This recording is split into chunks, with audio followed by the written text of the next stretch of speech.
Welcome to Kit. Welcome to Kit. Welcome to Kit TV. Hey guys, my name is Kit and welcome back to Kit TV! Yon naman kasi, ayan, we are back at it again with another video.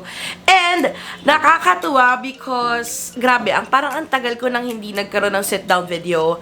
Madalas ay vlogs dahil kakatapos lang ng Vlogmas. Sorry, dito ako nakatingin sa side because nandito yung viewfinder ng camera ko and napapatingin talaga ako sa kanya. But anyway, today's video is actually, as you can see on the title, is try-on haul ng aking mga pinamili from Rosegal. And nakakatuwa because lagi ko lang ito napapanood dati sa mga ibang YouTubers na meron silang collaboration with Zaful, with Rosegal, and finally, eto na tayo mga beshi. I also noticed pala na marami sa inyong nagre-request na gumawa ako ng mga ganitong haul, ng mga try-on haul, fashion tips, and sa totoo lang guys, hindi ata ako yung right person para tanungin nyo ng mga lifestyle fashion tips about styling. Kasi, sa totoo lang, wala akong masyadong maraming damit. I just go with what's in my closet. Ganyan. Hindi ako masyadong nagde-declutter ng damit dahil hindi na naman ako madalas bumibili ng damit. So, katulad nyo lang din ako. Kung anong meron dyan sa cabinet ko, yan lang din ang madalas kong isusuot. And for me, okay lang yon. Hindi naman sa akin issue yung magpaulit-ulit ng damit. Kaya, dead ma. By the way pala guys, huwag nyo napansinin yung kalat dyan sa gilid na iyan. Tatakpan naman natin ng picture yan mamaya. So, hayaan nyo na siya dyan. So, ayun, without further ado, let's start this Rosegal Try-on Haul. So, ayun na nga. Before ko pala umpisahan talaga ito finally, last na talaga to. Last note ko na ito. Na-notice ko pala, upon receiving the items of Rosegal, may ibang mga pouch ay galing from Zaful. So, I'm not sure if they're entirely sister companies or not. Pero, I guess they share the same database and merong mga nag-overlap na supplier. Kasi may mga iba dito na ang tag ay Zaful. Pero sa Rosegal ko siya binili. So, ayun. Unahin ko na nga pala yung isang bagay na wala dito dahil merong kumuha. Deer ba yun? Ano bang klase yun? Basta para siyang blue na deer. Hindi ko alam kung deer. Para siyang Taurus na earring. Ito, I'll show you the picture. Pero kinuha siya ni Jayla. So, ayan. Ito siya. Ito yung itsura ng earrings na yon. I think it's a Taurus. Taurus ba yan? Basta blue Taurus na earring. Sobrang nilove ko talaga yung earrings na yan. I think when we went to CDO onwards hanggang kailan ba? At least half of December, lagi kong suot yung hikaw na yon. But sadly, kinuha na ni Jayla yung earrings na yon nang hindi ko na mamalayan. Pero okay na yon, dead man na yon. Nasulit ko naman na yung hikaw na yon. So, Jayla, sa'yo na yan. I would definitely say na sobrang na-amaze ako sa accessories line ni Rosegal because upon searching their catalog ng mga accessories, nahirapan talaga ako kung ano yung pipiliin kasi ang daming magaganda. Ang dami nilang magagandang earrings and ayun. Pero sobrang nagpigil ako because I know marami pa akong earrings and ayoko talagang mag-overhoard ng earrings, especially since once in a while may dumarating na bagong earrings. So hindi ko priority talaga yung mga accessories. Kaya isa lang yung earrings na nakuha ko at nakuha pa ni Jayla. Nice. So ayun. Next naman is this pants. Ito yung suot ko. Saks yung pinakita ko, pero ito siya. Ba't pa ako nag-e-effort? Pwede ko naman ipakita sa inyo. Ito yung pants na yan. It's a black pants na merong lace detailing sa gilid. I'm not sure what you call it. This is in the size 5X. Bongga, ang laki. Pero na-notice ko na sobrang comfortable niyang suotin. As in, beshi, this is one of the most comfortable pants I've worn since ages dahil ang lambot ng kanyang material. It's cotton. I guess dapat hindi ko pinursu yung 5X. Pero to be honest, personally as a plus size, medyo alangan akong bumili due to sizing kasi hindi ko sure kung ano yung pinaka size nila in terms of their clothing. Although may size chart naman, minsan talaga ang hirap mag-depend sa size chart. So yung game plan ko while I was choosing Rosegal products is get the biggest. 'Di ba? Hindi ko alam kung smart ba 'yun, pero get the biggest because ang dali magpasikip ng bagay, magpa-adjust, pero yung size na pagpapalaki, hindi mo na magagawa yan. So, yon, this is a size 5X, pero siguro okay na sa akin ng 3X. Because, na-notice ko, since sobrang baggy niya sa akin, hindi mo ma-appreciate yung lace detailing sa gilid dahil nga maluwag siya. Pero pagka mas masikip siya ng onte or mas fit siya ng onte, mas makikita mo yung detail ng lace. Ayan, kasi maganda yung detail ng lace. Hindi siya ganun ka-chipipay. Di ba may ibang chipipay lace na ang pangit tingnan, na halatang cheap, ganun. Eto, thumbs up naman ako dahil sobrang ganda na nga. Sobrang comfortable na niya. Sobrang ganda pa ng lace detailing. It's color black, so madali siyang partneran. O, diba? O, bongga. By the way pala guys, hindi pala ako magaling when it comes to describing clothes. Hindi ako expert sa damit. As in, sorry Beshi, I'm not an expert on clothes. So, I will try my best to explain sa inyo yung feels or yung material or yung judgment ko about these clothing. So, ayan. Up next is something that you've probably seen on one of my vlogs. And, after ko ilabas yung vlog na yon, ang dami sa inyong nag-message sa akin on Instagram asking me kung saan ko nabili yung swimwear na to. And it's this swimwear. Ayan. This is the floral swimwear. Guys, if you know me personally, hindi ako mahilig sa floral. Like, it's not my cup of tea. Pero, I had to give this a try for its design. Hindi pala design, style. Kasi, para siyang ganyan, parang t-shirt lang siya kung titignan mo. Pero sa likod, beshi, fasabog. O, ayan, o, may paganyan yung likod. Ito yung picture niya. Ayan, ayan siya sa harap. And ganito siya sa likod. O, diba? Medyo falaban talaga siya. The size of this swimwear is 5X. And, actually, sa Forever 21, ang size ko usually is 2X to 3X. Again, depending sa style. Pag regular one piece, I would say, kaya na yung 2X.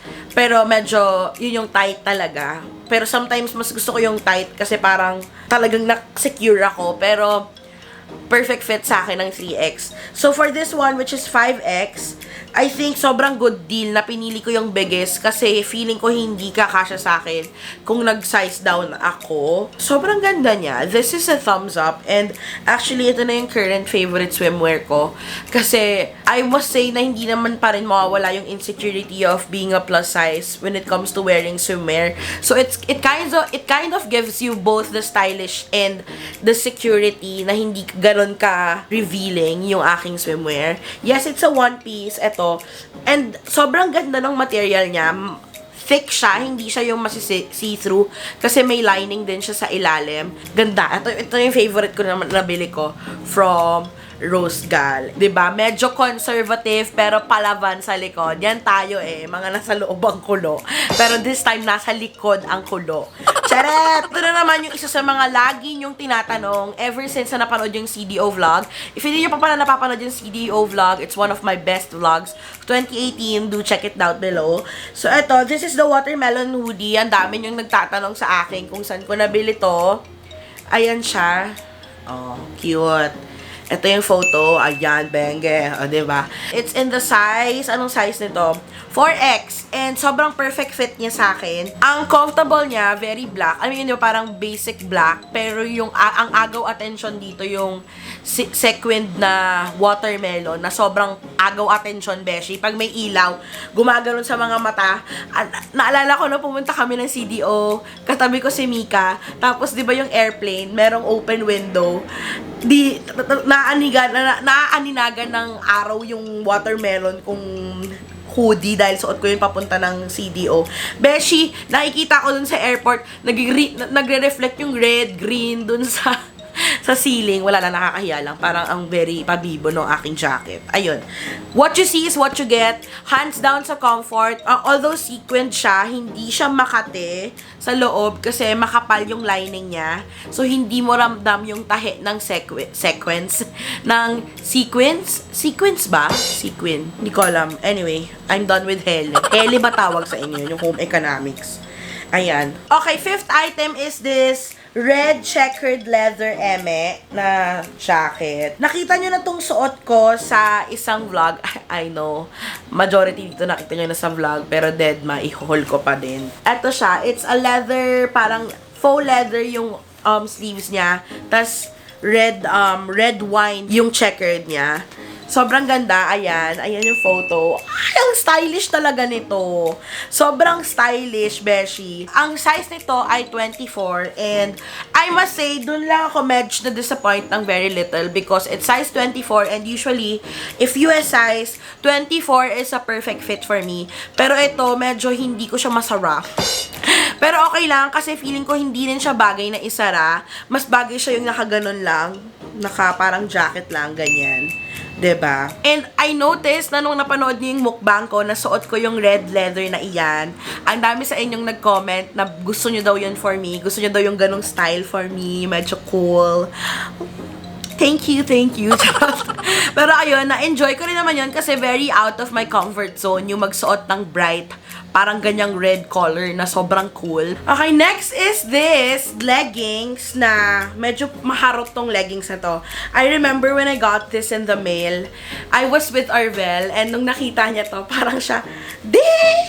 Ang harot mo! Ginanon niya ako. Because this is a regular leggings, yes. But, eto siya. Ito yung photo. O, diba? Regular leggings, pero, beshi, lace up ang gilid. Diba? Mala Britney Spears ang labanan pag gaganito yung suot mo eh. Tapos, si Arvel pa yung pinatali ko nitong gilid. Kasi, pag nakuha mo to sa mail, ikaw pa yung magtatali. And I must say, this is so comfortable and yet so stylish. Kaya super, super, super thumbs up ako dito sa leggings na to. I super duper love this. And ilang beses ko na rin to nasuot actually when we are going out nung December. So, ayan. I love this. And sobrang ang harot niya tingnan. Next is this pink knitted na sweater. Ayan siya, knitted. Ayan siya. Aaminin ko sa inyo, baliktad kong nasuot yan nung picture ako, pero dead man na natin yan, no? Huwag na natin pansinin. Pero eto is really something that I love. It's kind of big sa akin. Kaya lang, yun nga yung mahirap sa ating plus size na hindi tayo pwede, hindi naman sa hindi pwede, pero hindi flattering minsan magsuot ng oversize because mas lalo tayong lumalaki. Pero, dead man na lang kasi comfortable yung laki niya sa akin. This one is in the size 5X. So, probably ang perfect fit sa akin is nasa 2X to 3X. Since it's knitted, so medyo stretchy siya. And ayan, imagine yung ang laki talaga niya, beshi. Pero dead man na lang.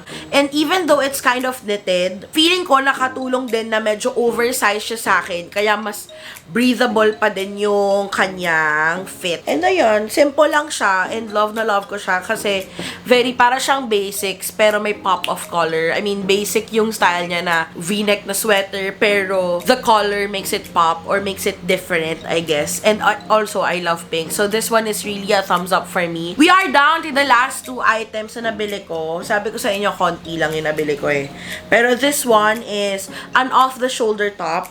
Off-the-shoulder sa States, diba? Sa atin, off-shoulder. Sa kanila, off-the-shoulder top. Ano ba kayang tama? Ito siya sa photo. O, diba? Ang palabang. Kala mo naman talaga. O, ayan siya, diba? So, ito, meron lang siyang embroidered eme dito sa sleeves. And, this one is 5X. The thing about this is, nung una ko siyang makita, medyo na thumbs down ako kasi medyo manipis yung material. I mean, chiffon ata yung tawag sa ganitong klaseng cloth or cheesecloth ba? Hindi ko sure. Pero, ang hirap nito kasi medyo see-through siya. Pero, hindi naman siya sobrang nipis. Pero, yun nga, pag natatamaan siya ng light, makikita mo yung skin mo. So, doon ako medyo nag-worry na baka hindi ko siya masuot. This is in the size 5X. So, medyo, akala ko, tama lang yung size niya sa akin. Which is, tama naman talaga yung size. Because sabi ko nga sa inyo, pag mga ganitong material, yung hindi na si stretch, although stretchable yung taas kasi may garter. Pero yung mismong material, hindi siya stretchy. Kaya yung 5X, tama lang sa akin dito sa mismong body. Pero nagka-problema ako dito sa sleeves nung una. Nung una ko talagang finit to, parang medyo hindi ko siya nabet. Kasi medyo hindi ko trip yung sa may kili-kili area. Parang hindi siya comfortable. Pero dito naman sa photo, medyo na, nung finit ko naman siya ulit for the second time, medyo mas nagustuhan ko yung fit niya. I guess, Hindi lang ako ganun ka-confident nung una ko itong sinuot. Tapos nung sinuot ko ulit nung second time, medyo mas confident ako nun, kaya mas nagustuhan ko. And feeling ko totoo yun minsan may mga damit na hindi sa atin bagay. Akala natin hindi bagay because wala tayong confidence suotin yun. Pero, pag parang medyo may confidence ka na suotin yun, parang bila mo ma-feel na, ay, bagay naman pala, carry ko naman pala, ganyan. We are down to the last clothing, and ito ay Rose Gal 5XL na blue skewed na color na hoodie. Ito yung photo, ayan. Ayan. Pag titignan niyo sa photo, hindi ko alam kung medyo para ba siyang, anong tawag dito, medyo casual. Pero for some weird reason, yung pagka-skewed ng color niya, parang pwede mo siyang i-pull off sa medyo smart casual na datingan. Isa-style mo lang ng bongga. So with this one, wala. Comfortable talaga siya. Medyo mainit siya. Yung material niya makapal. So hindi siya yung parang everyday hoodie mo. Hindi siya ganon. Pero I like it. Gusto ko yung buttons, yung pagka-skewed na color, medyo distorted. Gusto ko yon. So, ayun. Those are the things na nabili ko from Rose Gal. Ayan, mag-center muna tayo ng very light. Ayan. To summarize everything, I noticed na medyo okay naman yung plus size nila. Although, upon scrolling sa website, medyo nahirapan ako to find pieces. Kasi majority sa kanila, mahirap hanapan ng size. Merong mga iba na out of stock na. So, yun yung something that you should bear in mind when ordering sa Rose Gal. Yung sizing, medyo difficult. When it comes to shipping, I must say, these came in the mail exactly parang a week after ko yung order. And then, meron lang isang na-delay. Na-delay siya for 2 to 3 weeks. Kaya natagalan din ako gawin yung haul. When it comes to style, quality, and all, I must say na very true to picture naman yung kanilang mga damit. This try-on haul pala ay isa sa mga goals ko this 2019 na sana mapagpatuloy ko because a lot of you are requesting na gumawa ako ng mga ganitong klaseng videos. So I hope this is a start of a year full of parang mga plus size tips para sa mga plus size kittens out there. And I would like to also say na hindi pala ito ang official video natin for 2019 because I will be starting the year with a story time video probably next week or so. Abang-abang lang kayo. I hope you've been enjoying the Bali vlogs because sobrang nag-enjoy din ako sa travel namin na yon. Medyo mas informative side ng ating vlogs compared to last time na medyo fun lang. Comment down below kung ano yung mga pinaka nagustuhan nyo sa mga sinuot ko. Diba? Bombahin nyo ako ng mga video suggestions, collab requests. Ayan, go. So, ayun, dito ko muna tatapusin ng ating video for today. Don't forget to like this video, subscribe to my channel, click the notification bell button down below, and i-comment nyo na ang gusto nyo i-comment. Until then, see you on my next one. Bye!